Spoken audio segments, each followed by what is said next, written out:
Mundo, obrigado pela presença, tá? Hoje eu vou falar um pouco como aula e que seria, bom dia, tudo bem? E o que seria importante agregar na nossa profissão como tatuador também. Eu já vi alunos de pintura, não do meu curso, né? Mas eu já vi assim alunos de pintura. No perfil dela tinha um quadro de um vale e uma fênix. Horrível. Horrível. Contrastava, assim, tipo, aonde a pessoa via um quadro lindo e do lado, já no feed lá da pessoa do Instagram, a pessoa tinha uma fênix horrível. E aquilo me fez pensar algumas coisas. Do tipo, por que a pessoa pinta um quadro tão lindo, mas a profissão dela mesmo como tatuador, ela não tem aquele empenho, sabe? Tipo, como que ela consegue fazer um quadro tão lindo que é ok, tá muito bom, tá bem executado, mas na hora de ir para a pele das pessoas, falta, e falta muito, né? Porque o que eu acredito é que a grande maioria das pessoas que vão aprender a pintar a óleo ou qualquer outra técnica, ela não leva para a sua vida profissional aquilo que ela aprende, porque ela tem medo, sabe? Então, por exemplo, se eu falar para vocês, vamos aprender a pintar, sei lá, com cinzas cromáticos, tá? Tem esses cinzas aqui da pintura. Eu tenho certeza que muitos alunos não encarariam fazer isso na pele de alguém. Porque cinza na pele é estranho, né? Soa estranho. Mas, na verdade, os cinzas, eles estão ali o tempo todo, nossa pele, nosso tom de pele. Quando, por exemplo, às vezes eu faço uns testes com os alunos, de pegar a própria pele e ficar misturando cor até chegar no tom de pele. Muitos desacreditam que mistura que ela conseguiu para conseguir chegar naquela cor. Porque a pessoa fala, não, a gente até brinca, né? O bege é cor de pele, o rosa é cor de pele, o marrom é cor de pele. Não é isso. Na verdade, tem um monte de misturas aí para alcançar tons de pele. E isso tem que vir de vocês. Vocês têm que ser curiosos. Sabe? Tipo, quando você vai pintar uma pessoa, você geralmente vai no mais fácil. Tipo, o nosso cérebro é isso. O nosso cérebro vê, tipo, uma cor de pele e fala, eu acho que o laranja dá. E é só colocar um pouquinho de vermelho. É só pôr um pouquinho de azul. Sabe? E aí você meio que... É muito mais do que isso. Vocês pegarem as cores que vocês vão usar na sua paleta. Tá? Hoje eu vou falar só sobre a paleta Zorn, uma paleta super reduzida. E a gente tem que alcançar aquele tom de pele. O André falou encontrar. E isso, pessoal, é muito feeling, é muito pintar, é muito... Pega esse caderno do meio, por favor. Isso, obrigado, querido. Eu vou mostrar para vocês um caderno antigo meu, que são de estudos que eu usava para fazer estudos a óleo, tá? Eu comecei o caderno, acho que dá para ver ali, né? Fazendo desenhos de tatu, tentativas de estudos a lápis, né? Lápis 8B, esse aqui é uma sanguínea, né? Então, são vários pequenos desenhos. Aqui é caneta, tá? Caneta marcador, né? Olá, querido, fica à vontade aí. E tentativas, né, de fazer estilizações, né, no desenho a lápis. E eu sempre tentando estudar, as formas básicas da cabeça, né? Então, aqui uma tentativa de estudo de anatomia, que depois eu descobri que não é assim que estuda anatomia, mas foram tentativas, né? Aqui, estudos ao ar livre, né? Isso aqui foi no aeroporto de Guarulhos, ali, enquanto esperava o voo, ficava fazendo uns esquetes. Isso aqui são cópias de estudos do Sargent, tá? Então, eu ficava olhando como o Sargent estilizava os olhos, o nariz, a orelha, né? Como que ele representava, né? E depois aqui a minha tentativa de tentar aplicar aquilo que eu estudei. Então tem muito isso, tipo, geralmente eu estudo de cópia e depois a minha tentativa de aplicar aquilo que eu copiei, né?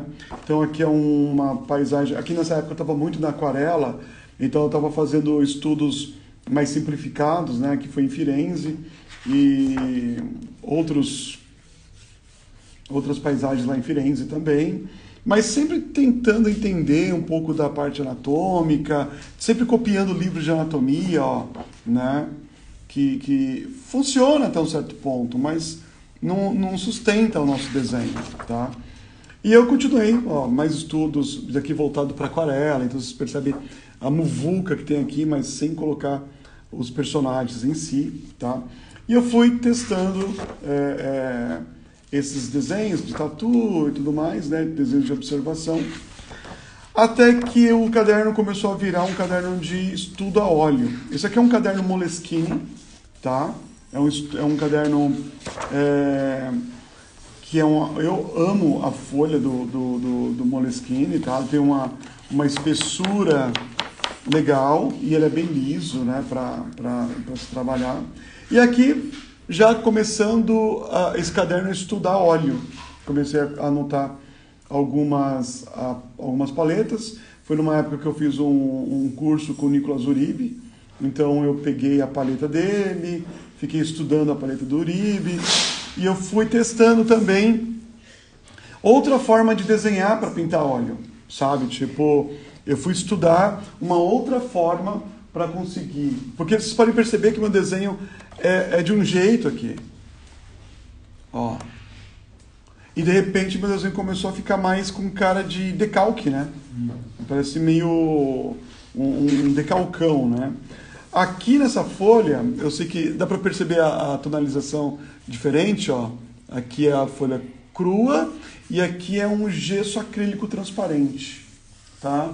Então o que eu fiz? Eu fiz esses desenhos a lápis e depois eu passei um gesso acrílico transparente com a intenção de pintá-los a óleo, tá? Percebam que aqui também tem uns estudos, ó. Vocês percebem que o estudo já mudou aqui. O meu estudo é mais de interpretar as formas, né? Então eu fui interpretando as formas nessa fase aqui, né? E aqui foi como eu falei, a intenção de pintar, tá? Continuei estudos da construção da cabeça, tentando pensar como se fosse realmente pintá-los. E aqui foi minha primeira pintura, né, a óleo nesse caderno. Essa aqui é minha neta, tá? Eu peguei uma fotinho dela e desenhei do jeito que vocês percebem aqui, tá? Eu fiz o desenho dela usando tentando entender as forminhas do rostinho dela, tentando pegar a luz, sombra, valores médios e tal. E aqui foi a minha primeira tentativa a óleo em caderno, tá? Inclusive, eu estimulo vocês a estudarem com caderno, porque é mais compacto, né? Tudo. Fala, Renato.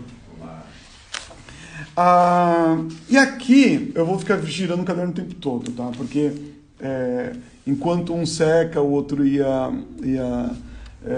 tem um tempo para secar, né? Leva em média 3 dias para secar, tá? Uma pintura usando o liquid, né?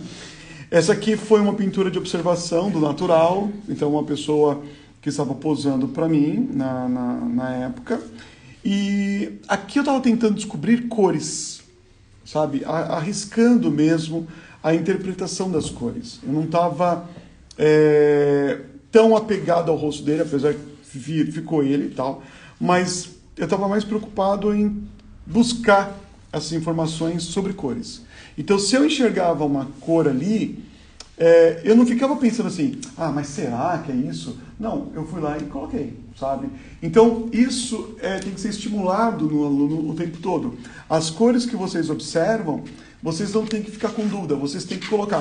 Por mais que outras pessoas não enxerguem aquela cor, por mais que muitas pessoas não enxerguem aquela cor que você está enxergando, é importante que você coloque aquela cor, porque é uma interpretação sua, não é de mais ninguém, sabe? Não é porque a pessoa falou, não, mas eu estou vendo amarelo. Foda-se o amarelo, eu estou vendo roxo. E coloque o roxo, não tem que ter medo de colocar as cores, né? Essa aqui também foi modelo vivo, tá? Então, isso aqui foi do natural, olhando para a pessoa e fui construindo essa pintura. Isso aqui foi de fotografia. Eu percebi que o caderno, na verdade, é ao contrário agora, né? Porque uma parte de desenho e uma outra parte é de pintura. Não, é isso mesmo. Só que tem alguma parte aqui da pintura. Isso, começa aqui, ó. Agora o caderno é daqui, ó. Então eu comecei a arriscar, pegar umas pinturas, né, do Peter Paul Rubens, por exemplo, tá? Peguei uma pintura do Guido Reni para estudar. Qual foi a minha intenção? Isso também tem que ficar muito claro quando a gente fala de desenho e de pintura. A intenção nesses estudos é tentar buscar a simplificação que esses pintores fizeram na época. Então, por exemplo, como que ele resolveu a barba? Sabe? Como que ele resolveu? Porque eu vou desenhar pessoas com barba. Eu vou pintar pessoas com rugas. Eu vou pintar pessoas com cabelo. Ou sem cabelo. Mas como que esses mestres, né, da época resolviam esses problemas? Então, copiar pinturas é também tentar interpretar a cabeça dessa pessoa, tentar entender a cabeça dessa pessoa, para que você consiga também interpretar. Acho que vocês viram, agora há pouco eu mostrei para vocês umas cópias de desenho de olhos, nariz, boca, do Sargent, né? Para tentar ver como que ele resolvia um desenho de um olho. Porque as pessoas que ele desenha, ou melhor, que ele desenhava, que ele pintava, ficavam extremamente lindas. E parece que ele vivia num mundo que pessoas eram lindas o tempo todo, sabe? E a gente sabe que não. Eles eram os Photoshop da época, eles sabiam interpretar de maneira que a pessoa ficava mais elegante. Essa pintura aqui, ó, foi testando a simplificação das pinceladas, tá? Eu não queria deixar tão liso, eu não consegui, tá? Eu deixei até liso demais essa pintura. Mas, ok, eu tive que passar por esse processo. Aí eu pegava umas fotos de pessoas aleatórias. Essa foto é de um artista, de um fotógrafo chamado Pierre Gonor. É um fotógrafo muito foda. E eu uso muito ele como referência para fazer pinturas a óleo, porque a foto dele parece uma pintura a óleo. A foto dele já está retratado com óleo. Então eu acabo usando ele muito como referência, né? E aqui, ó, eu tentei colocar cores. Vocês percebem que tem uns violetas, né? No rosto dele, né? Eu coloquei o violetinho aqui no canto. Tá tímido ainda, mas o que eu falo é o buscar o tempo todo, né? Então o caderno, pelo menos eu vejo como uma ferramenta mais compacta para você poder trabalhar, guardar ali no seu cantinho e não ter o problema de ter um puta cavalitão se você não quer investir em coisas muito grandes agora, né? E aqui eu também estava procurando entender mais a questão da pincelada, né? Eu estava tentando trabalhar menos e deixar menos liso. Não consegui, porque tá liso pra caralho isso aqui.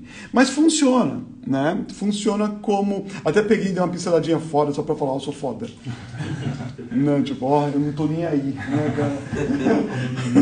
Eu não ligo, né, cara, e eu fui lá e fiz só uma. Né? E, olá, tudo bom? Então, eu fui, de certa maneira, tentando entender, de novo, o rostinho da minha netinha. Eu amei essa pequena babinha dela aqui, ó.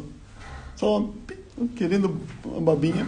Sandrão, muito sério aqui, né? Uma foto do nosso amigo Sandrão, muito sério. O Eduardo, né? Nada sério. Ele nunca tá sério, tá? E aqui, de novo, a simplificação das pinceladas. Por que eu quero a simplificação das pinceladas? Acredito que ontem, para quem estava aqui na sala, eu fiquei falando muito sobre o hiperrealismo. Muito sobre isso. Falando, não, desencana essa porra, né? Sabe? Faz um negócio mais autoral. Aqui é realismo, tá?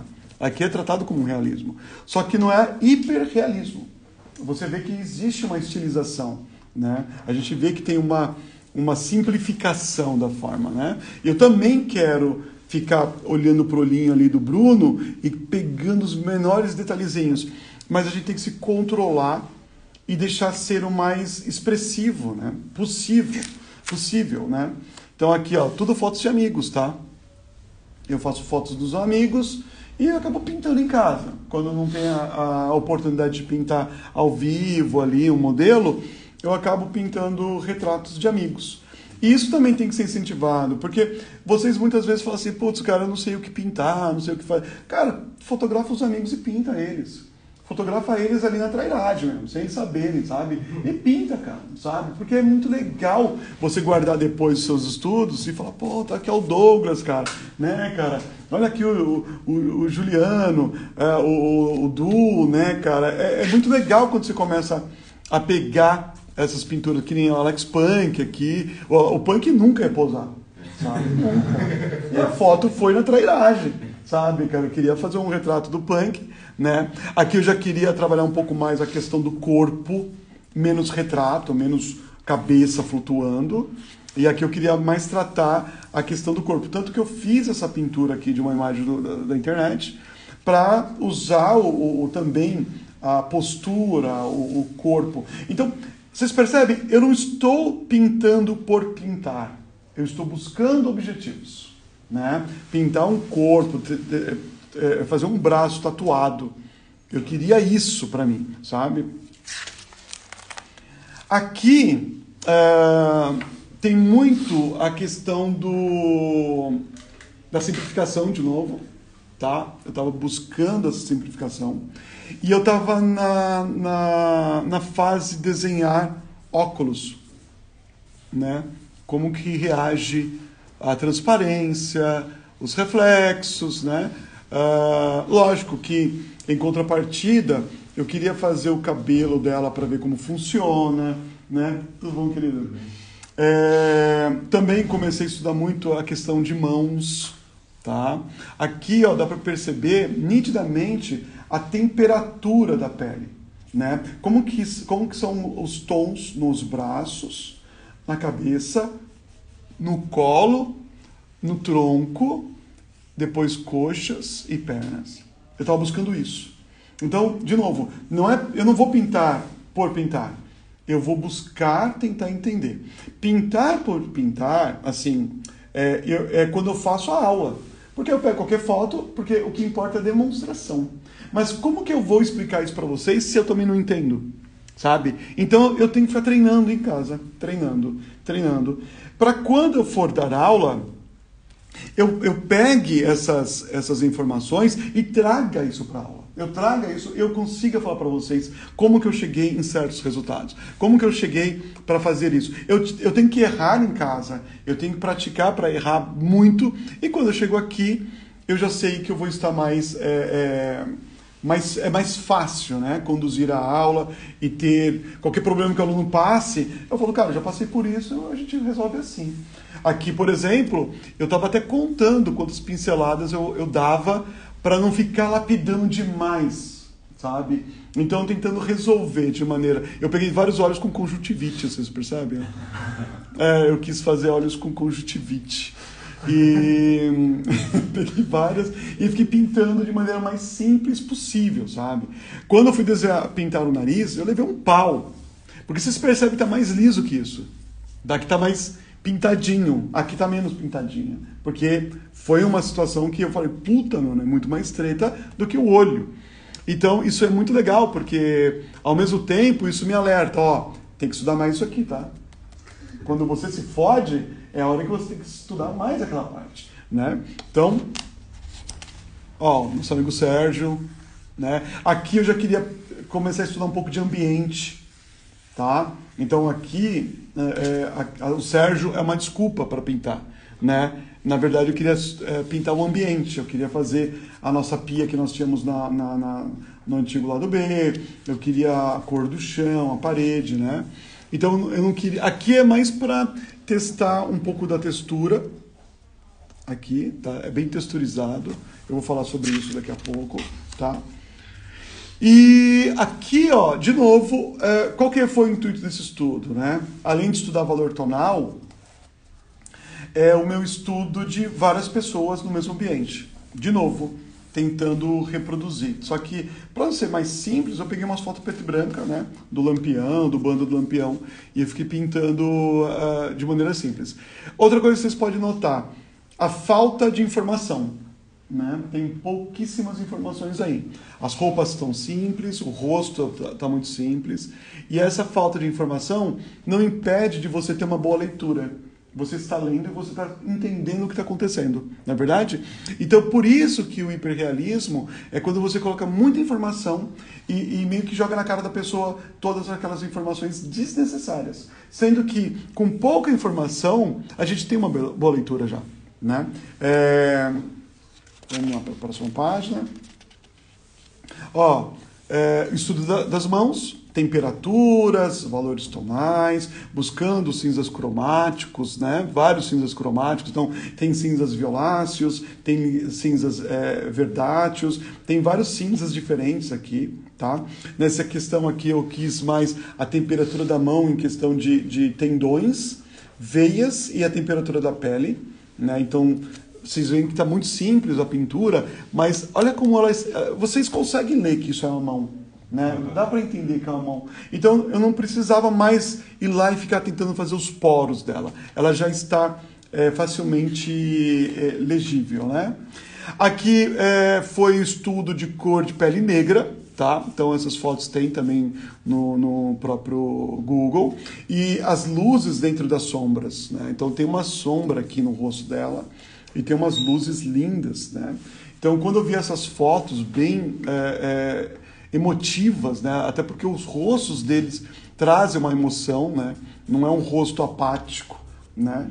Essas cicatrizes do próprio rosto, né?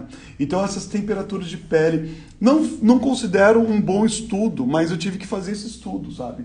Eu tive que passar por eles para saber que não era assim que eu queria pintar o tom de pele negra, né? Mas eu tive que fazer esse tipo de estudos, tá? Aqui são estudos de animais, então fiz esse lobo raivoso.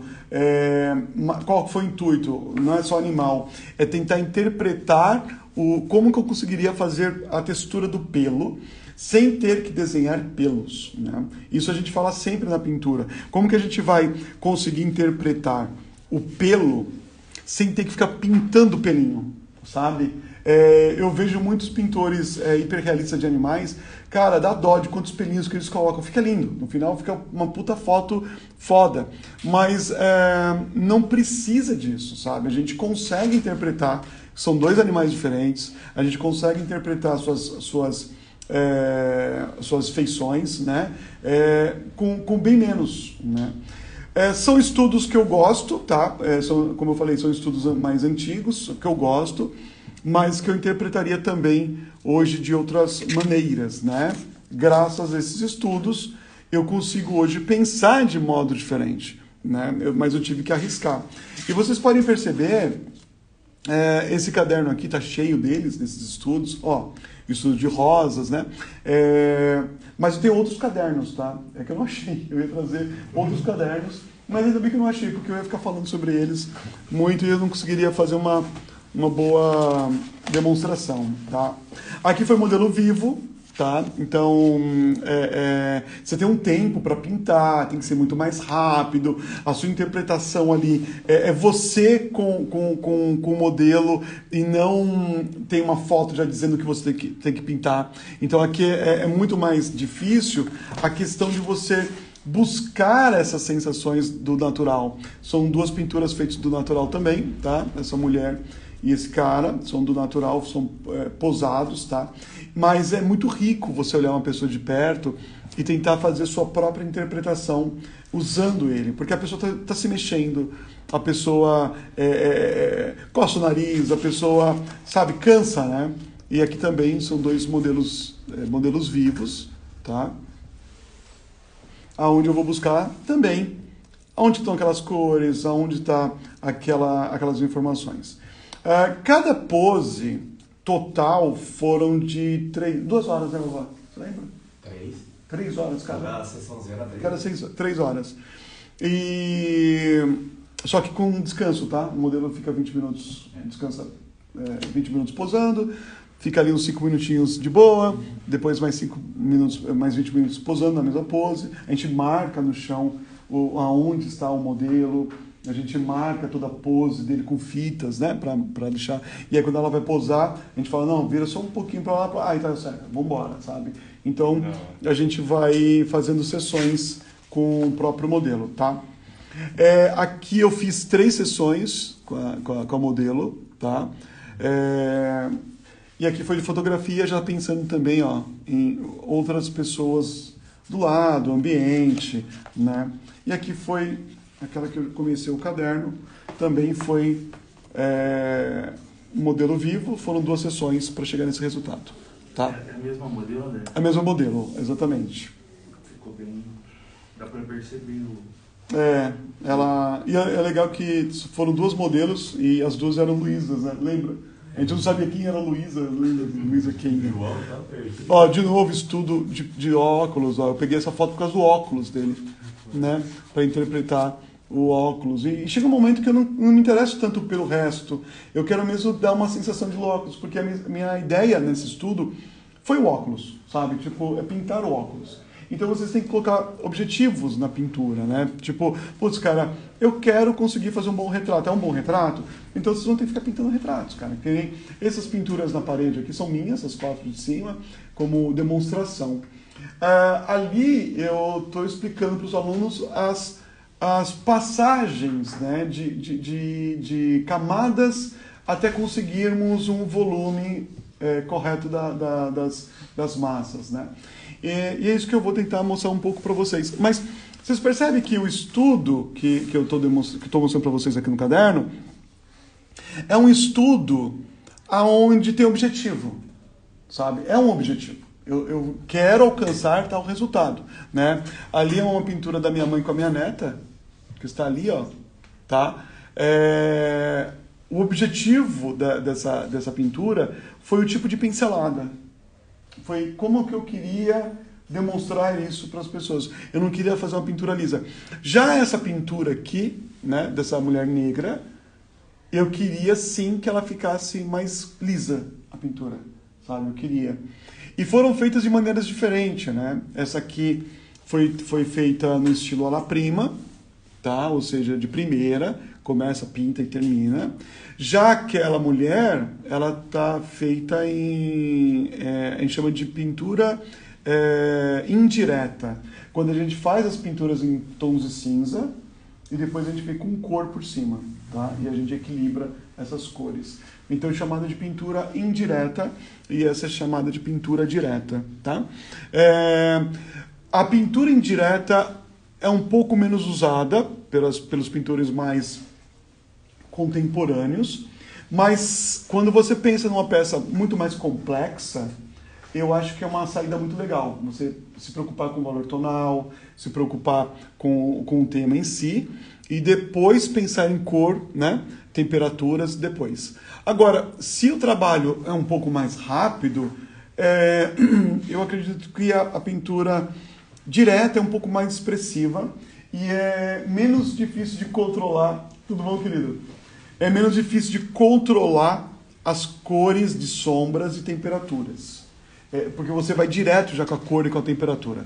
Então, quando é uma pintura indireta, você tem que equilibrar depois, que dá um trabalho também imenso, tá? Até aqui tudo bem? Tudo bem? Alguém quer perguntar alguma coisa? Alguma dúvida? Pergunte, querido. Para variar, essa que você falou da pintura indireta seria o underpaint? Exatamente. É underpaint, né? Conhecido como underpaint. Então a gente vai pintar com tons de cinza. Essa mulher foi pintada toda em tons de cinza, tá? Eu trabalhei só o equilíbrio de valor tonal, luz e sombra, e depois a gente acrescenta camadas transparentes por cima, chamado de veladuras, e a gente vai colorindo por cima do preto e branco. tá? Então, é uma pintura que dá mais tempo para você pensar, é uma pintura que você pode ir corrigindo. Não existe fim para ela, né? No cinza, depois que você colocou a cor, o cinza ainda interfere quando você... Em alguns casos, sim, mas em alguns casos você cobre completamente, tá? Essa Frida Kahlo, que está ali atrás incompleta, ela também é feita dessa maneira indireta. Você pode pegar ela para mim, Thales, por favor? Não, pode puxar. Não. Ó, gente... Essa pintura aqui, da Frida, tá? Ó, aqui ainda tem os cinzas, ó. Tá? Aqui ainda tá os cinzas de baixo, tá? E esses cinzas estão interferindo um pouco aqui, ó, um pouco aqui na face dela, tá? Toda a roupa dela ainda tem cinzas aparecendo. Aqui por baixo são a primeira camada de cinza, tá? E depois eu tô fazendo um estudo, né, das massas na pintura das mãos dela. Percebe que tem muita massa já aqui, ó, né, na camada, né? Então essa pintura foi feita da mesma maneira, de uma pintura indireta, tá? Eu trabalhei com tons de cinzas e depois eu venho trabalhando as cores, né? E tingindo, a gente vai chamar de tingimento. A gente vai tingindo esses cinzas. E aí depois, lógico que essas camadas... Isso aqui é da underpainting, tá? Isso aqui é dos tons de cinza. Já estava aqui, eu já tinha colocado essas massas, né? Pra perceber que fica bem grossa, né? Mas a uma certa distância, não. Ela não incomoda. E... basicamente eu tenho essas duas formas de pintar, onde eu vou com a pintura mais direta, né? Ou vou com a pintura mais indireta, tá? Depende de como vocês querem. Essa do Sandro, por exemplo, ele posou pra gente também na época e foi feita de maneira direta também, né? Olhando para o próprio retrato e conseguindo esses cinzas cromáticos, essas cores, né? Olhando o natural, tá? Então, o que eu quero mostrar para vocês hoje alguém tem mais alguma dúvida? O underpaint a gente escolhe, por exemplo, se eu vou fazer sempre geralmente a gente faz tudo com branco e cinza, né? Isso. Mas também tem, às vezes, que eu já vi com sépia ou com verdes e tal. Sim. Isso sim. Influencia muito diretamente? Algumas pinturas chamadas de verdátil, por exemplo, são pinturas monocromáticas, né, como o preto e cinza, só que usando verdes, né? Então a gente faz toda uma pintura monocromática verde. Ela é mais fácil, em alguns casos, de alcançar o tom de pele, né, natural, porque todo tom de pele há verde e há azul, tá? Independente do tom de pele, todos têm, tá? Mais ou menos. Então, às vezes, você analisando bem uma pessoa, o retrato de uma pessoa, você acha que, putz, cara, eu acho que eu consigo, pelo verdade, conseguir mais rápido um resultado. Ou pelo grisalho, que é preto e cinza, grisalho, né? Que é para usar o preto e cinza. O grisalho também pode ser usado em alguns casos, eu acho que ela foi preto e cinza, foi grisalho, essa mulher com manto, né? Mas eu acho que eu fiz o Jesus Cristo, que já não está aqui entre nós, já está na casa de alguém. Ele eu fiz com terra de sombra natural e branco. Por quê? O terra de sombra natural, ele é um marrom, tá? E por ser marrom, a gente não alcança já os pretos. A gente sempre fala para os alunos, cara, evitem os pretos, evitem. Porque depois que você coloca um preto, você não consegue ir além dele. Então ele tem que ter uma garantia de que se você tiver que aprofundar mais aquela cor, você consegue. Então por isso que é importante não jogar pretos na pintura. O Cárcamo sempre falava o seguinte, né? O preto tem que ser tratado como uma cor especial. Você não pode ficar gastando a cor preta à toa. E o branco também é uma cor especial. Então você não pode ficar gastando o branco à toa.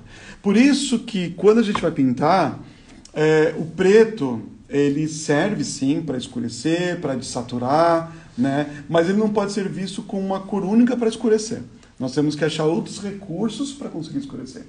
Por exemplo, se eu tenho um amarelo o amarelo ocre, é muito mais fácil escurecer com preto, concorda? Só que a chance de virar um verde é muito grande. Então, antes de chegar no preto, nós podemos achar umas outras soluções para escurecer o amarelo ocre. Por exemplo, tem violetas, tá? Tem os roxos, né? Que é uma cor oposta no disco cromático dos amarelos e que funciona bem para escurecer. E você consegue sim escurecer os tons de pele ou qualquer outra coisa que você vai pintar sem usar o preto. Agora, o preto ele pode ser usado para escurecer? Até pode, se vocês usarem com muita cautela, com muita calma. Só que quem está aprendendo não tem cautela. Quem está aprendendo quer escurecer a porra toda. E aí coloca preto e foda-se. Porque é mais rápido, cara. Quer clarear é branco, né? Por exemplo, eu posso clarear esse amarelo usando outros amarelos mais claros. Eu posso escurecer o vermelho usando vermelhos mais escuros ou outros recursos antes de chegar no preto. Então, vocês têm que achar soluções para conseguir pintar sem escurecer completamente com preto e clarear completamente com branco. E, aliás, se vocês usam em excesso o preto e o branco, toda a pintura parece ser lavada. Você não tem força de cor, porque o preto e o branco juntos viram o quê? Cinzas. Cinzas. Então, em excesso, toda essa pintura fica com cara de cinza. Fica colorida, tal, mas não tem o poder das cores, porque você exageradamente usou o preto e usou o branco. Tá ok? Eu vou falar... Que hora que é? Só para não perder o 11? Eu tenho 1 hora para fazer uma demonstração. Tá?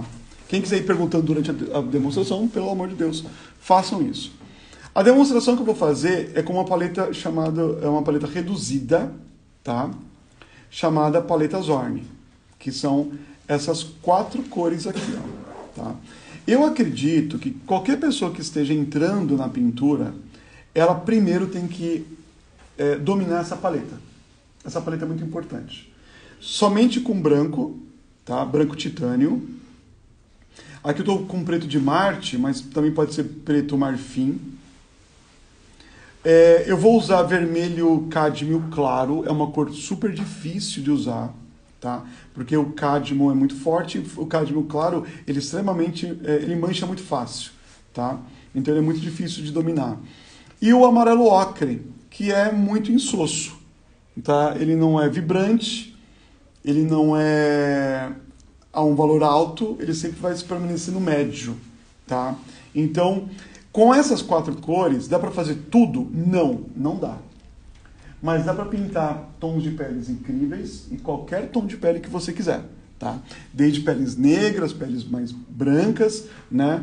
Vocês conseguem sim resolver com essas 4 cores. Amarelo ocre, vermelho cádmio, preto marfim ou Marte, e eu tenho o branco titânio, tá? São essas 4 cores, vocês têm que se virar com essas 4 cores. A demonstração que eu vou fazer é o jeito que geralmente eu passo para os alunos fazerem repetições. Então, por exemplo, eu vou colocar aqui do lado o meu preto e do lado oposto o branco. É assim que a gente tem que trabalhar na paleta, tá? A gente não vai colocar o preto e branco colado um com o outro. Do lado do branco, mais próximo ao branco, o amarelo. E do lado do preto, mais próximo ao preto, o vermelho.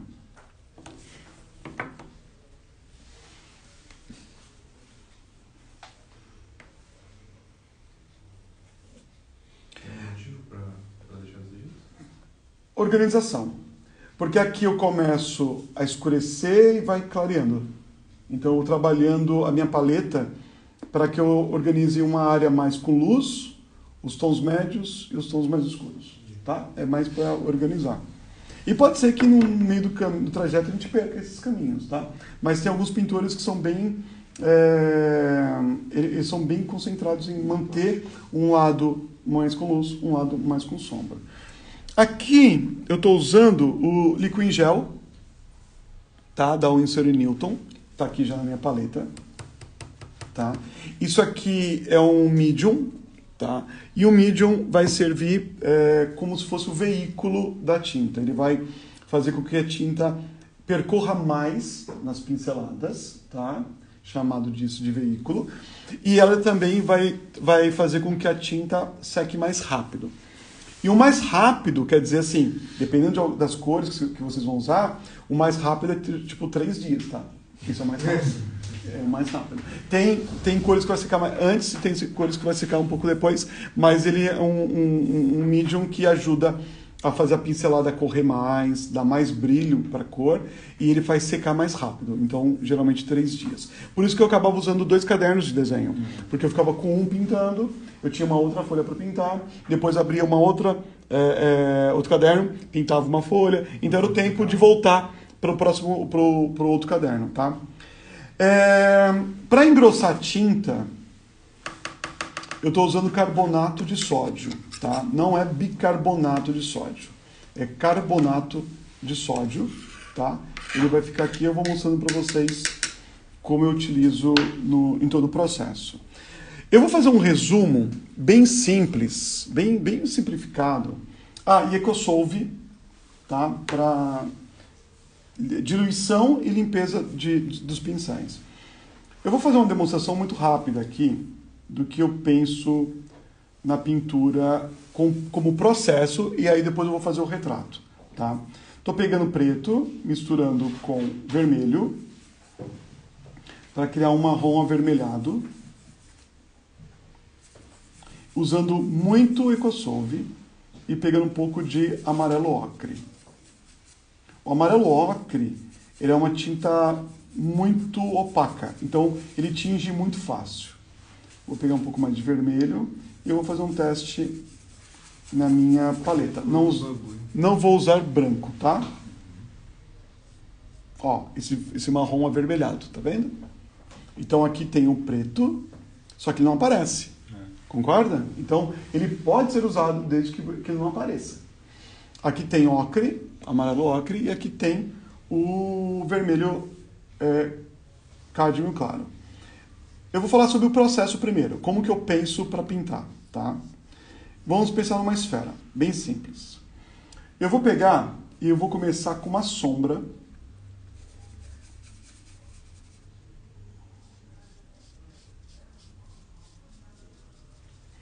E aqui vocês podem perceber que eu estou usando a tinta diluída, então a gente vai chamar de cor transparente, tá? Por quê?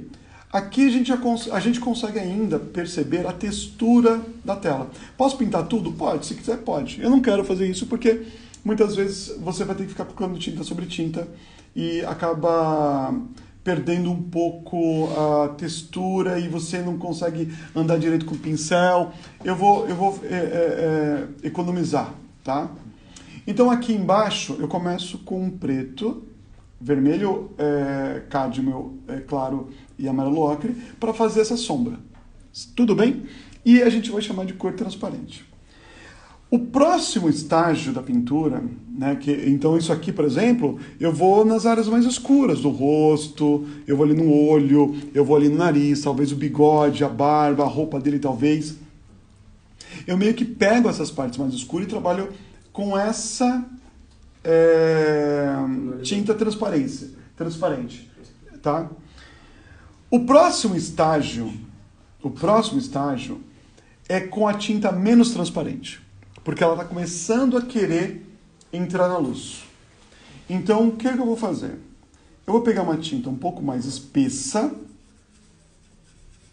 tá? Vou misturar o vermelho com o amarelo ocre. E ainda vai ter preto. Porque é considerado ainda uma fase da sombra. Só que ela saindo e já começando a entrar na luz. Essa cor que eu vou colocar agora, ó, daqui pra cá, ó, não faz muito. Aliás, até parece que é um pouco mais escuro, ó. Então, eu vou clarear com o quê? Com branco? Não. Eu tento clarear com amarelo. E já é uma tinta mais espessa. Vou pegar pegar o vermelho de novo. Eu vou equilibrando. E tem preto já, né? Lembra que tem um preto já colocado ali? Então vamos testar de novo. Ó, eu sinto que ela tá mais densa, mas ainda não alcançou uma luzinha. E tudo bem, porque, de novo, é uma cor de passagem, não é luz. Eu vou tentar clarear só um pouquinho.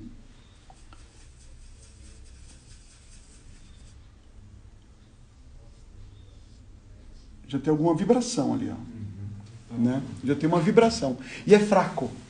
É muito fraco. E é isso que eu quero. É uma vibraçãozinha. Eu considero isso aqui ainda área de sombra. Tá? Então, eu posso até pegar um pincel, limpar o pincel, e eu vou fazer uma, sabe, uma junçãozinha bem leve. Tá? Se eu quiser voltar para a sombra ali embaixo, eu pego a tinta transparente, bem o pincel, eu faço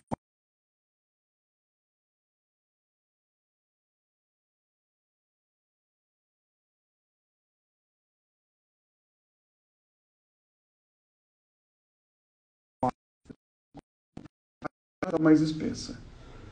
Próxima fase é a primeira parte da luz. É a primeira parte. Então, eu vou fazer o quê?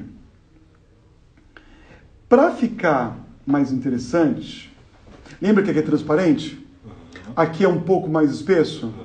A próxima camada, eu vou usar um espessante.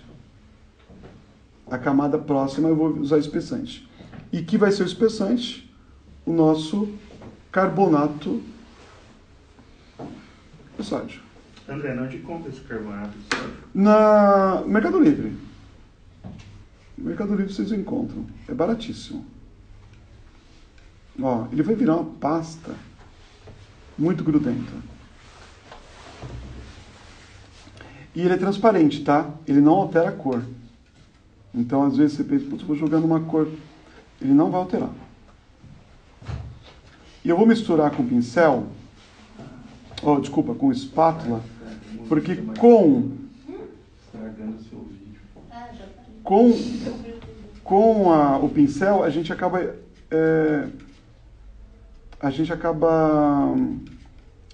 perdendo muita tinta, tá?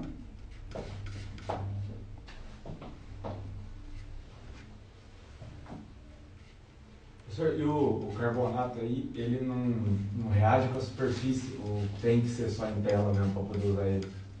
Tipo, por exemplo, no papel. Eu então, nunca usei em papel. No papel eu não usei ainda. Mas acredito que não tenha reações. Tá? Eu vou usar um pouquinho do líquido em gel para dar uma facilitada nessa pasta. Deixa eu fazer um teste na tela. Ó, limpa bem o pincel. E eu vou pegar essa tinta que está com espessante. E eu vou passar aqui, ó. Agora a pincelada aparece mais. Ela fica mais marcada, né? Ela fica bem mais fácil de ver a pincelada, tá? Ó. E o que eu vou fazer? De novo, eu vou pegar um pincel seco e dar uma pequena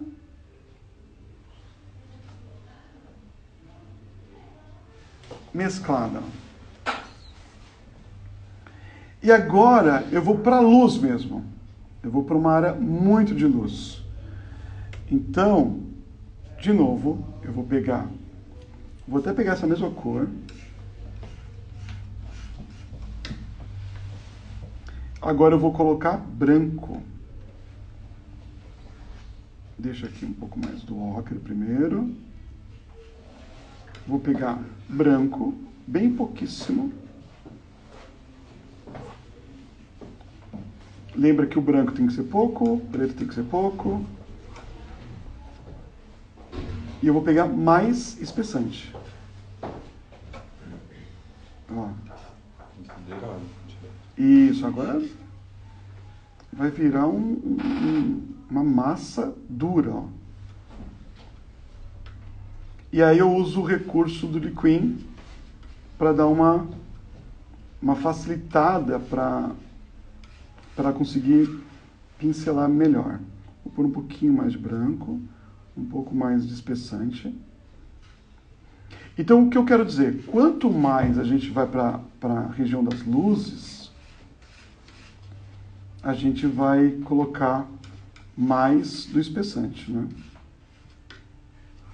Ó, já começa a ficar até chato de mexer, ó. E vocês viram que tem que ser com espátula, porque senão você acaba agredindo muitos pincéis e também desperdiçando tinta. Tá? Ó, mais um pouquinho de espessante.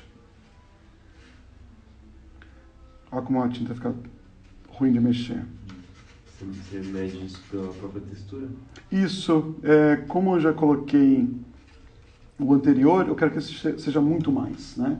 Muito mais grossa. Isso é um cheirinho de Liquin Gel. Ó. É como se você está fazendo aquela massa de bolo e aí você só tá na massa ainda, não está misturado direito, fica ruim de misturar, né? Chega uma hora que consegue, mas ó, o pincel limpo e eu vou pegar agora, olha como é mais grossa a tinta. E aí eu venho, ó o pincel do seguro lá atrás. E eu venho colocando a tinta, ó. E ela vai ficar mais grossa. A ideia é para o papel não absorver e tirar o teor dela. A ideia... De colocar a expressão. A ideia é você afundar a sombra. A sombra pareça que está realmente mais para baixo. E a luz está muito mais para cima por causa do volume. Sabe? Isso que nós temos que ter noção. Tá? Essa ideia de que quanto mais espessante, mais ela fica alta, mais volumoso fica. Aquelas pinceladas que aparecem sempre são as luzes mesmo. Exato. E a sombra sempre transparente. Então é como se você empurrasse a sombra lá para trás. Você está dando a profundidade do rosto. Exatamente, qualquer peça, né? Então, isso aqui fica lá para baixo e os nossos olhos naturalmente vêm para cá. E a gente sente realmente que isso tem um puta mais volume, aqui tem menos, aqui não tem o espessante, aqui é transparente. É uma hierarquia. Então, quando eu vou pintar, eu tenho que pensar, tipo, o que eu quero dar como uma hierarquia aqui para essa pintura? Lógico, é tudo? Pode ser tudo. Às vezes você quer colocar espessante em tudo e talvez você consiga um resultado legal. Talvez você queira dar mais volume aqui no rosto. Então, isso aqui é um recurso onde você vai, de certa maneira, controlar o volume da sua pintura. Fez sentido? Fez sentido? Então, a pintura em si... Deixa eu fazer um esboço do rosto dele.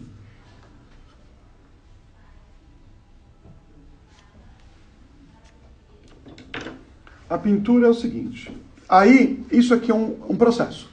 Fazer transparente, fazer com a tinta sem transparência, fazer com espessante e fazer com mais espessante. Tá? É um processo. Então, quando a gente faz retratinhos, em preto e branco principalmente, é para ficar repetindo o processo. Sabe? É para você ter coragem de aplicar tinta, é para você ter coragem de fazer pinturas mais transparentes. Tá? Então, eu vou fazer um sketch do rosto dele.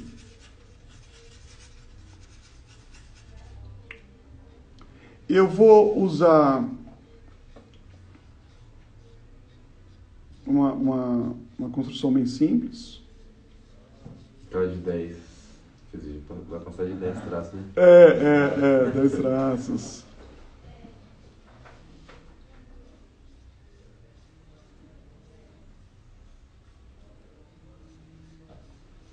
É lógico que eu penso sempre em planos, tá? E nós temos muitos recursos de como...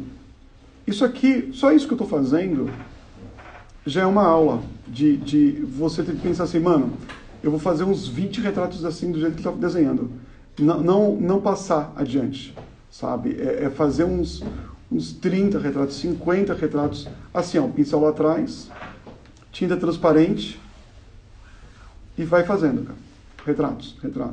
Não escolha retratos. Faz qualquer retrato que aparecer na sua frente. Só isso aqui, ó, já é um puto exercício. Cara, é um puto exercício. Por que acontece? Qual que é a maior frustração de quem está aprendendo? É querer fazer já um resultado muito foda no seu primeiro, segundo retrato, né? Mas são estágios. E isso aqui já é difícil, sabe? Fazer um retrato no pincel, com as pinceladas mais soltas, só isso aqui já deve ser considerado um estudo à parte. Então, tá a fim de pintar retratos, se dá esse tempo, assim, sabe, de aprender, de errar, porque vai acontecer isso. E as frustrações para um artista, putz, cara, qual artista que não é frustrado, cara? A gente tem frustrações todo santo dia, cara. Todo santo dia a gente tem essas frustrações, né?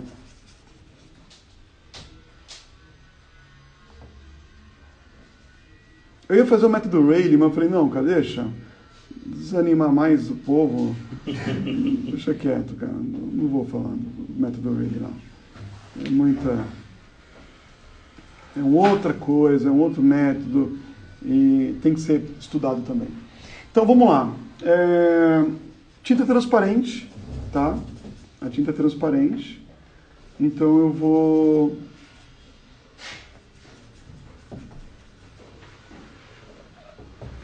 começar a modelar. E eu venho aqui, ó, com as pinceladas, de maneira simples, e vou testando o tom, né? Pode chegar mais no preto ainda. Eu vou fazer uma construção das formas. Ó, não se preocupar com o olho, né? Se preocupa com aonde ele está localizado. Tudo isso a gente abre, né, depois. E as pessoas, a maioria quer fazer o olhinho já. Pode, bonitinho, aquela coisinha linda e tal.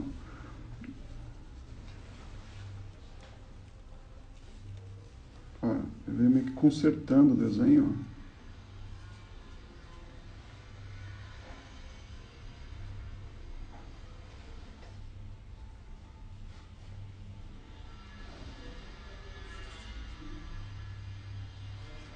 E meio que juntando tudo, ó. Isso é importante também, a gente chama de, nessa primeira fase, né, a gente chama de uma figura fantasma. Você vê que a figura está ali, mas você não está vendo detalhes dela, né?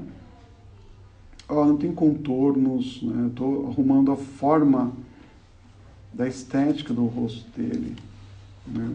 E eu venho colocando esse valor tonal mais baixo, que ainda vocês percebem que não tem preto, assim, tem o preto, mas ele não está na tela, né? Porque eu tenho que ter essa chance de poder escurecer depois, né?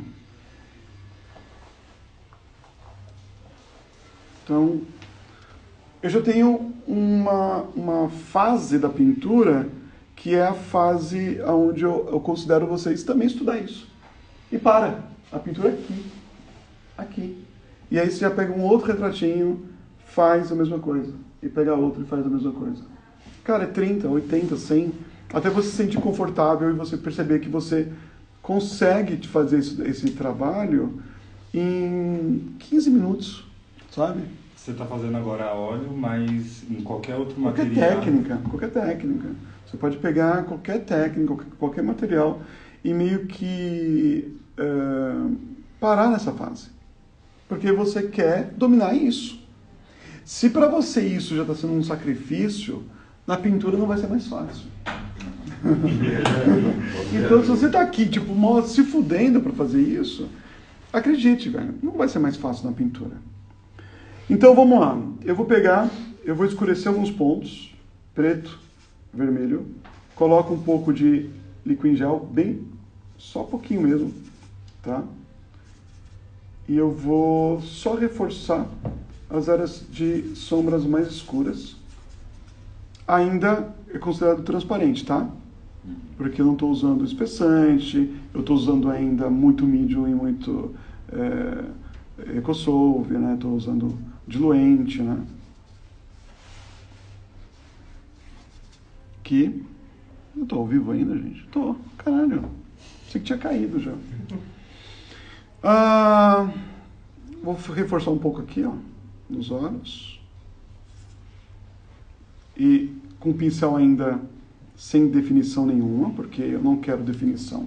Eu quero fazer uma pintura onde eu consiga, primeiro, ver que existe uma pessoa que lembre ele. E aí, quando começa essa pintura a aparecer com ele, adiantado, aí eu vou pegar o pincel menor e definir. Mas enquanto não resolver o retrato dele, não tem por que se aproximar tanto da pintura. Próximo estágio. Eu vou pegar o mesmo vermelho, porque eu só tenho essas 4 cores, gente. Então, não adianta fugir muito disso, tá? Só que eu vou fazer com a tinta um pouco mais espessa. Lembra? No caso da esfera, né? A tinta mais espessa. E agora eu vou trabalhar sem o espessante, sem nada disso, né? Mas eu já vou começar a trabalhar um pouco mais grossa a tinta, né? Sem tanta diluição. E eu vou marcando algumas coisas, tá? Que seriam os tons baixos ainda. Isso assusta, porque geralmente as pessoas gostam de ver mais o ponto de luz, né? Onde está claro. E escurecer uma tela, uma pintura, as pessoas têm muito medo de arriscar isso, né? Depois não conseguir recuperar. E no óleo, cara, a gente tem a chance de voltar quanto a gente quiser. Então, isso é muito legal, ó, quando eu faço esse tipo de demonstrações, porque eu duvidava do que eu fazia, porque quando você não sabe o que está fazendo, você simplesmente pegou umas dicas ali, né, cara, começou a pintar alguma coisa, mas você ainda não, você tem receios. Lembra o seguinte, né, não há fiscal na pintura, tá? E não deveria haver, pelo menos. Eu conheço alguns que são fiscais, cara, mas não deve haver, cara. Se você não tem o seu jeito de estudar, né, sem medo de estudar, você não avança, cara. Você não avança se você não arriscar, né? E para arriscar, você vai errar muitas vezes. Vai errar muitas vezes. Então são tentativas, tá? Eu vou pintando com tentativas. Hoje eu me sinto muito mais confortável para pintar, mas nem sempre foi assim. Eu tive que passar por muitas fases da pintura. Uma coisa que é importante acho que dizer é, tudo que eu aprendi, eu apliquei, mesmo não acreditando. Porque eu penso assim, se eu estou estudando com essa pessoa, por exemplo, o Cárcamo chegou uma vez para mim e falou assim, não, sua pintura você tem que parar em tal ponto, porque... E eu não concordava, na minha cabeça eu não concordava. Mas eu estava falando com uma pessoa que era foda. Simplesmente o cara é foda. Se o cara está falando, você tem que parar nesse ponto, e eu mesmo não concordando, eu tive que fazer. Então, quando eu chegava em casa, eu ficava treinando até o ponto que o Cárcamo havia comentado comigo. E eu ficava fazendo isso várias vezes. Até que chegou uma hora que eu comecei a entender a cabeça do Cárcamo. Sabe? Então é aquela coisa, eu não tenho que lutar contra, eu posso não concordar porque eu não vejo ainda, não tenho o olhar que o Cárcamo tem. Então, para conseguir o olhar que o Cárcamo tem, eu tenho que ficar repetindo, até conseguir o resultado que o Cárcamo considera que é foda. Não é verdade? Então, ok, eu posso não concordar, mas eu tenho que colocar na cabeça que se ele está falando e eu considero ele foda, né? Eu acredito que ele está muito mais certo do que eu. Tá pagando, né? Exatamente, cara. Você está pagando por um cara que é muito foda te explicar e, ó, você tem que fazer de tal maneira. Mesmo não concordando, eu fui lá e fiz, né? Estou pegando muito vermelho e amarelo ocre e sempre um choro de preto. Por que esse choro de preto? Sempre tem que dar um chorinho de preto. Porque se eu colocar só amarelo e vermelho, ele vai ficar muito saturado, muito gritando, ele vai ficar com uma força muito, muito grande. E o preto, ele desatura, ele deixa uma pele mais cor natural. Então é só um cheirinho para desaturar, tá? Vou testar, sempre são testes, tá? Nunca é a cor definitiva. E se eu gosto, eu continuo com essa cor em alguns pontos que eu percebo que é de transição, tá?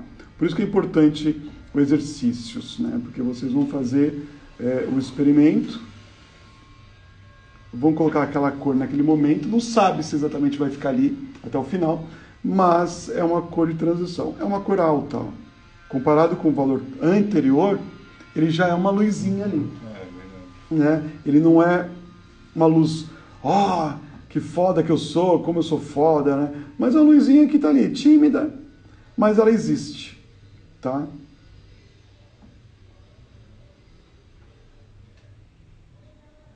E vocês percebem que eu não fico assim, ó.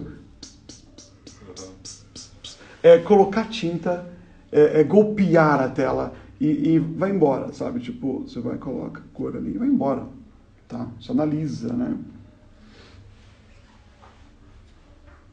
Estou usando um pincel redondo, ele também tem essa característica de ser um pincel chato, né? Como um pincel chato, né? Esse é o pincel chato, né? Esse aqui. E ele tem essa característica também. Se você apertar ele vai ter esse aspecto de um pincel mais largo, né? Então, às vezes, você usa pincel redondo, você pensa que é só para fazer pontinha. Não, você amassa ele e ele cria essa forma, essa estética, né, do pincel chato. Eu quero ir para a luz, uma luz mais mediana aqui, tá? Só que, agora eu vou fazer o seguinte, eu vou começar a espessar um pouco essa tinta, porque eu estou considerando já ir para as luzes mais altas, tá? Pelo menos o tom médio ali, que é considerado luz já. Deixa eu misturar. Vermelho, amarelo e preto, tá? Só que, para chegar aqui, eu já tenho que ter também branco. Eu tento não usar o branco, tá? Mas vai chegar um momento que você tem que apelar para ele. Por isso que eu falo, tenta de outras maneiras clarear sem usar tanto branco, porque senão vai ficar muito acinzentado, né? A pintura de vocês. Estou usando aqui a mistura, tal, bonitinho. De novo, eu não sei se é a cor certa. A gente consegue chegar próximo das cores, mas a gente não consegue chegar na cor exata, tá? Com essa paleta reduzida. A gente consegue chegar muito próximo, mas não na cor exata. Então não se cobrem. Caso vocês forem usar a paleta Zorn, não se cobrem do tipo, puta, eu não estou conseguindo. Aí lembra, opa, eu só estou usando 4 cores, cara. Né? E são 4 cores bem xoxa, né? É um branco, um preto, um amarelo chato, que é o amarelo ocre, ele não tem uma vibração, e o vermelho, né? O vermelho cádio, que é o mais vibrante aí, tem uma vibração maior, mas o resto já não tem uma cor tão vibrante. André, essa paleta ela é específica só para tons de pele? Não, para tudo. Pra tudo. Tudo. Paisagem, qualquer Paisagem, coisa. Qualquer coisa, tá? É uma paleta que você pode pintar qualquer tema. Sim. E a ideia é essa, é você conseguir extrair o máximo dessa paleta. Entendi. Tá? Eu venho aqui, ó. Mais branco. Só para entender que hora que é, só para não fugir tanto. Eu tenho 20 minutos. Eu tenho uma aula hoje à tarde, por isso que eu tô... Então eu tenho aqui, ó. Vocês veem que é mais dura a tinta, ó. Por causa do espessante. Né? Deixa eu pôr menos.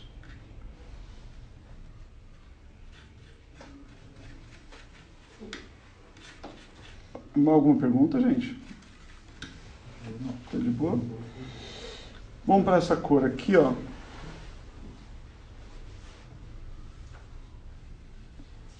Fui misturar com o pincel sujo. Boa. Muito bem, André. Faz parte do processo. Faz, lógico que faz. Então, eu venho colocando a tinta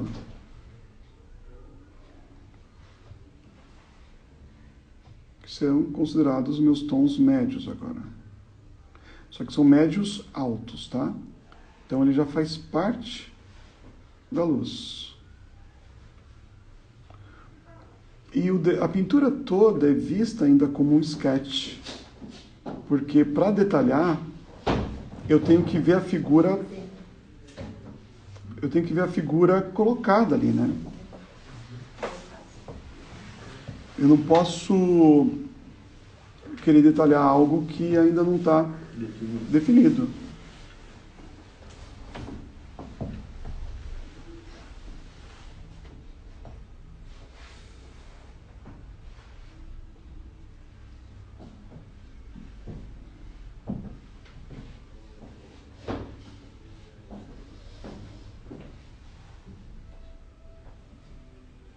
É bem sensitivo.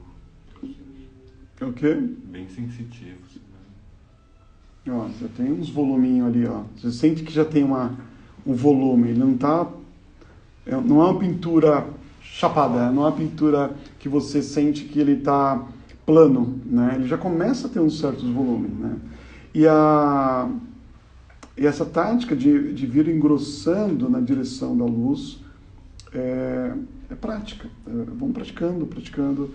Tem muita gente que não se sente à vontade a fazer desse jeito porque acha que tinha que ficar mais lisinho a pintura, mas são pessoas que geralmente ainda não têm a noção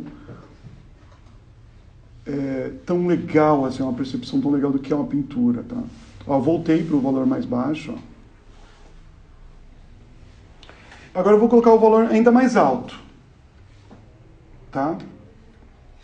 Vou até aproveitar aqui a espátula, que já tem uma tinta aqui, pouquíssimo, mas tem.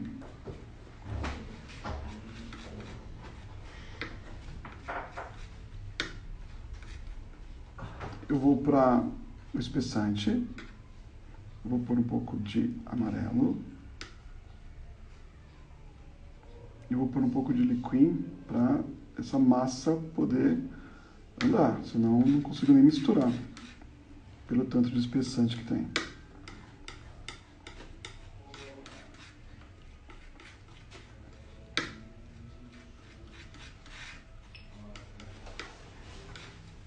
Mas você já começa a lembrar ele, sabe? Já começa a ter uma noção que é ele.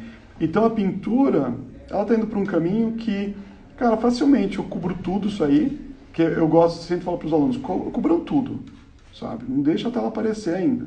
Depois que está tudo coberto, aí é a hora de vocês diminuir o pincel. Vocês perceberam que eu estou usando o mesmo pincel desde o início, tá? Para justamente não entrar cair na tentação de ficar detalhando nada, né? E você vai fluindo a pintura. De novo, é muito mais a essência dele no começo, é observar que tem uma figura ali que se lembra ele, muito ele, mas ainda não é hora de detalharmos, né? Essa cor que eu vou jogar agora tem todas as cores da paleta, o vermelho, o amarelo, o preto, o branco, tá? Tem todas as cores, só que é uma tinta muito mais clara, então o equilíbrio, né, dos valores. Então, perceba que não é ficar pincelando, é aplicando a tinta. E olha como a tinta está muito mais grossa agora. Já estaria mais lá na ponta do círculo ali, né? Não é? Já está mais para aquela região ali. E é isso que eu quero, tá? Trazer isso para a pintura.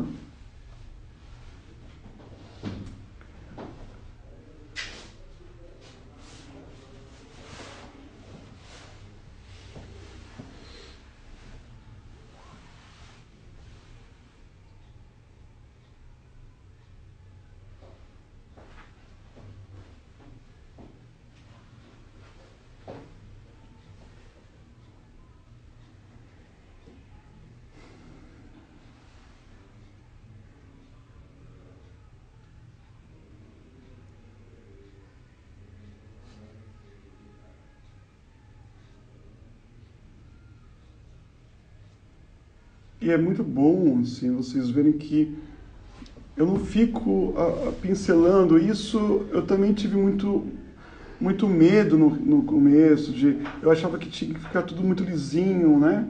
Muito lapidado, né? E aqui eu estou mostrando muito mais a minha assinatura na pintura. Então isso aqui é meu, sabe? Tipo, eu reconheço como uma estilização da pintura, né? De novo, caindo lá para os hiperrealistas e tal. Aqui eu consigo um resultado que me agrada como arte, né? E não é uma pintura que eu estou buscando fazer ficar uma fotografia. Eu estou querendo uma pintura que pareça uma obra, né? Não uma fotografia. Uma pintura ou pintura? Uma cara de pintura. Uma cara de pintura. Ó, estou fazendo um cinza aqui pro bigode dele, tá? Esverdeado.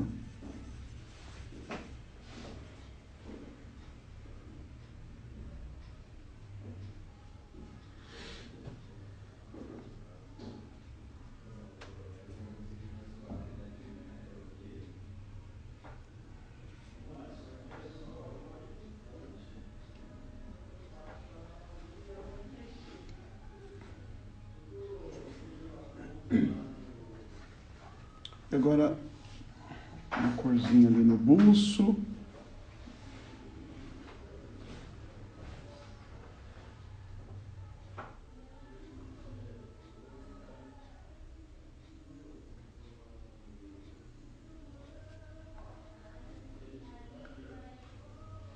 Ó, é um sketch, né, de uma pintura a óleo, que a gente consegue resolver. Eu não sei o tempo que eu levei para fazer esse sketch, mas é um sketch que ele funciona. Já começa a lembrar esse cara, esse senhor.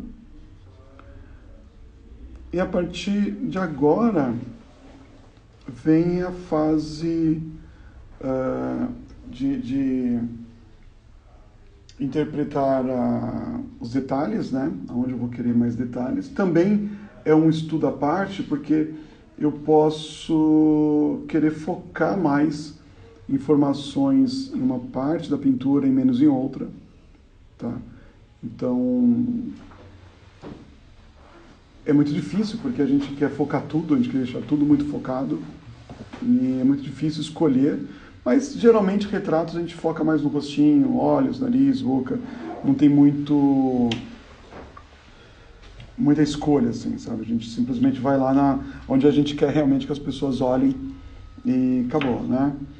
Aí, eu só vou fazer um pouco de finalizaçãozinha aqui na pintura, só para vocês verem um pouco de detalhe.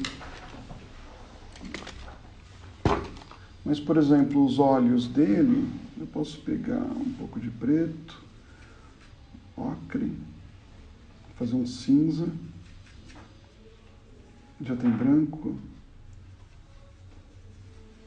Eu vou tentar abrir um pouco da esclera dele com cinza ainda, não vou tentar, é sempre cinzas, ó. Ó, já apareceu o olhar dele ali, ó.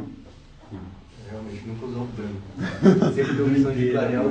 Não, as pessoas já chegam lá já com aquele brancão, já fica aquele olho de boneco, né, cara? Né? Parece um olhão de boneco, né? Ó. Que doideira. E a partir desse momento é a hora que eu vou me concentrar em pequenos valores, né, cara? Então, tipo, vão ter as rugas? Vão, lógico que vão ter as rugas. Ele não precisa aparecer no primeiro estágio, no primeiro momento, mas eu vou colocar o primeiro desenho das rugas, né? Vou trabalhar essas dobras. Olha o pincel, nem dá para fazer detalhezinhos, mas é isso mesmo que eu quero, porque eu não quero ainda cair na tentação de ficar colocando tantos detalhezinhos. Eu vou ajustando, ó. Para chegar no micro, eu tenho que passar pelo médio. Eu imagino assim, eu primeiro fiz o todo, grande. Agora eu vou fazer um médio. Então trabalhar, mas ainda não cair no micro, sabe? Pegar essas ruguinhas, querer fazer elas todas perfeitinhas agora, sabe? Então a fase agora é tentar colocar as informações médias, né?